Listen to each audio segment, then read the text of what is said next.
अवधूत चिंतन श्री गुरुदेव दत्त श्री स्वामी समर्थ श्री स्वामी चरित्र सारामृत अध्याय 13वा. श्री गणेशाय नमः. शुक्ल पक्षीचा शशिकर वाडे जैसा उत्तरोत्तर तैसे हे स्वामीचरित्र अध्यायदायी वाढले. द्वादशा अध्यायाचे अंती श्रीपाद भट्ट बाळप्पा प्रती कपटयुक्तीने फसवू पाती परी झाले व्यर्थची. स्वयंपाकादिक करावयासी लज्जा वाटतसे त्यासी तया ते एके समयासी काय बोलती समर्थ.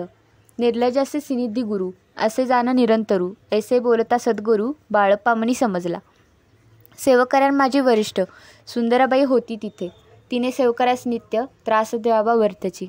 नाना प्रकार बोलणं करी सर्वांचा अपमान. परी बाळप्पावरी पूर्ण विश्वास होता तियेचा.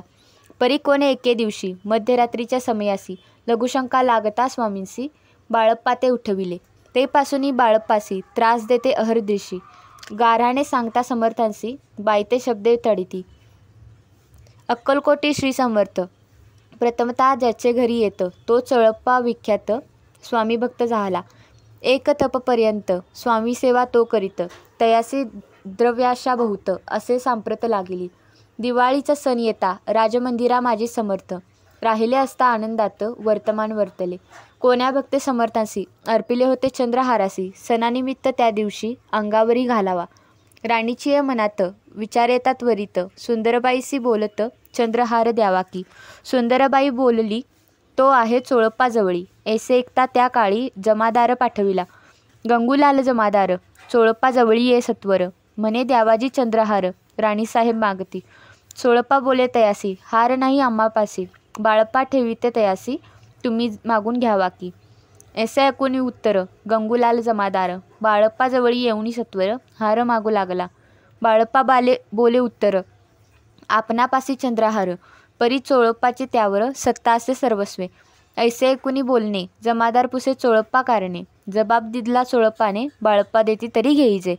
ऐसे भाषण ऐकून जमादार परतोन रूपमंदिरी येऊन वर्तमान सर्व सांगे. चोळप्पाची ऐकून कृती राग आला राणीप्रती. सुंदरबाईने ही गोष्टी त्याविरुद्ध सांगितल्या. कारभार चोळप्पाचे करी जो होता आजवरी तो काढूनी त्यासी दुरी करा राणी म्हणतसे. असो एके अवसरी काय झाली नवलपरी बैसली समर्थांची स्वारी भक्तमंडळी वेष्टित. एक वस्त्र तयावेळी पडले होते श्रींजवळी तयाची करोनिया झोळी समर्थे करी घेतली. अलख्ख शब्दांचा उच्चारिला म्हणती भिक्षा द्या आम्हाला. तयावेळी सर्वत्रांना आश्चर्य वाटले. झोळी घेतली समर्थे काय असे उणे तेथे. जे जे दर्शना आले होते त्यांनी भिक्षा घातली. कोणी 1 कोणी 2 रुपये टाकती आणून न लागता एक क्षण 100वर गणती झाली. झोळी चोळप्पा ते देऊन समर्थ बोलले काय वचन. चोळप्पा तुझे फिटले ऋण स्वस्त आता असावे. पाहून या द्रव्यासी आनंद झाला तयासी परीन आले मानसी श्रीचरण अंतरले. चोळप्पासी दूर केले बाईसी बरे वाटले. ऐसे काही दिवस गेले बाळप्पा सेवा करीत आती. कोण एके अवसरी सुंदराबाई बाळप्पावरी रागवणी दृष्ट तरी ताडण करी बहुसाळ. ते ऐकोनी बाळप्पासी दुःख झाले मानसी. सोडूनी स्वामी चरणांसी म्हणती जावे येतुनी. आज्ञा समर्थांची घेऊनी म्हणती जावे येतुनी. याकरिता दुसरे दिनी समर्थांजवळी पातळे. तेव्हा एका सेवकऱ्यास बोलले काय समर्थ बाळप्पा दर्शनास येत त्यासी आसन दाखवावे. बाळप्पा येता त्या स्थानी आसन दाविले सेवकऱ्यांनी. तेव्हा समजले निजमनी आज्ञा आपणा मिळेना. कोठे मांडावे आसन विचार पडला त्या लागून. तो त्याच रात्री स्वप्न बाळप्पाने देखिले. श्री मारुतीचे मंदिर स्वप्नी आले सुंदर तेथे जाऊनी सत्वर आसन त्यांनी मांडले. श्री स्वामी समर्थ या मंत्राचा जप करीत एक वेळे दर्शना येत हिशेब ठेवीत जपाचा. काढूनी दिले बाळप्पासी आनंद झाला बाईसी. गर्व भरे ती कोणासी मानिनाशी जाहली. सुंदरबाईसी करावे दूर समर्थांचा झाला विचार. त्याप्रमाणे चमत्कार करोनिया दावती. परी राणीची प्रती बाईवरी बहुत होती. या कारणे कोणाप्रती धैर्य काही होईना. अक्कलकोटी त्या अवसरी माधवराव बर्वे कारभारीत तयासी हुकूम झाला सत्वरी बाईसी दूर करावे.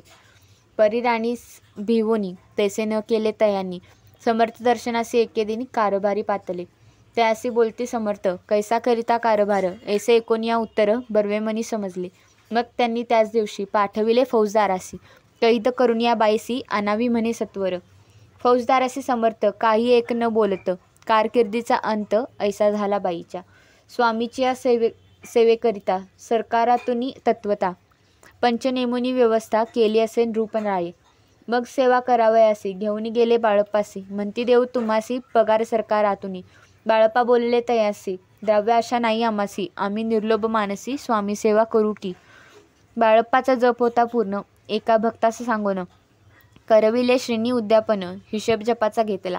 बाळप्पांनी चाकरी एक तप सरासरी केली उत्तम प्रकारे. समर्था ते प्रिय झाले. दृढ निश्चय आणि भक्ती तैसी सद्गुरु चरणी आसक्ती. तेने येत मोक्ष हाती अन्य साधने व्यर्थची. उगीच करीती दांभिक भक्ती त्यावरी स्वामी कृपा न करीती. सद्भावे जे नमस्कारिती त्यावरी होती कृपाळू.